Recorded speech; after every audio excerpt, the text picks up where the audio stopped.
Okay, the third question is, what are 3 pieces of advice you would give a new colleague about using voice and choice?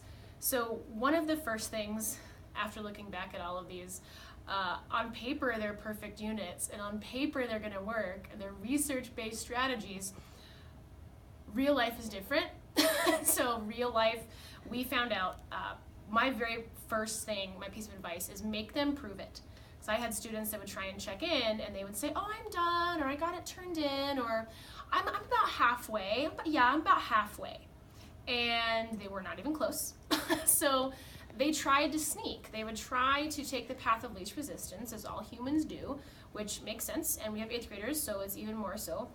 But the big thing I found out is I needed to make them prove it. They needed to track their success, they needed to show me their writing, they needed to print their submission and give it to me that day. It was not the empty promises, because we cannot just expect them to act like adults yet because they're students in training.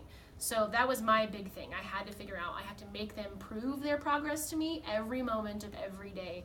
And that kept some of those difficult situations you don't want to encounter, like kids not telling you the complete truth about their progress or trying to fly under the radar, because some kids are very good at it and we want to avoid that. We want them to feel confident. We want them to learn at their own pace and truly be confident in their own pace, not tell the teacher what they want to hear. So I found out make them prove it was my big first piece of advice. And second, we needed to have teacher monitored checkpoints.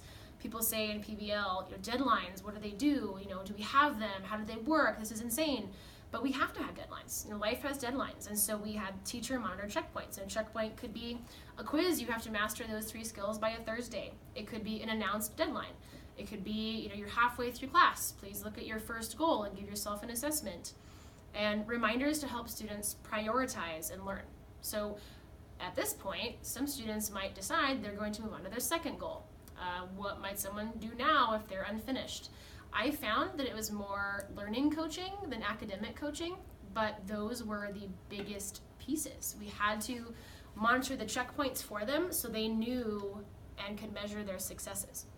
And the final thing is that have a plan B through F and have your resources ready. That starts with really knowing your topic. And in a system with voice and choice, you cannot just say, I'm an 8th grade English teacher, so I'm going to look at the 8th grade standards. You have to know a wide grade band of proficiencies, and you have to know, you have to have many options available and ready and printed and accessible, and you have to have them in your room, and you have to have them accessible for students. And plan ahead for things that you know are going to happen.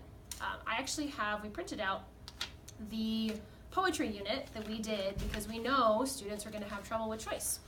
So we came up with a list of things, about 50 different things, that when students were having trouble getting started, they at least had a starting point. And some students decided they were going to use this, others did not. Then we also had a checklist they could follow if they needed that kind of support. But you had to know your students. And I knew that there are 3 people in my afternoon class that were going to have difficulties. So that's where we start. You start where you know the kids are and where they need their help. And I really think it was, so prove it, teacher monitored checkpoints, and have a plan B through F. You just have to know your kids well enough, and it'll be right.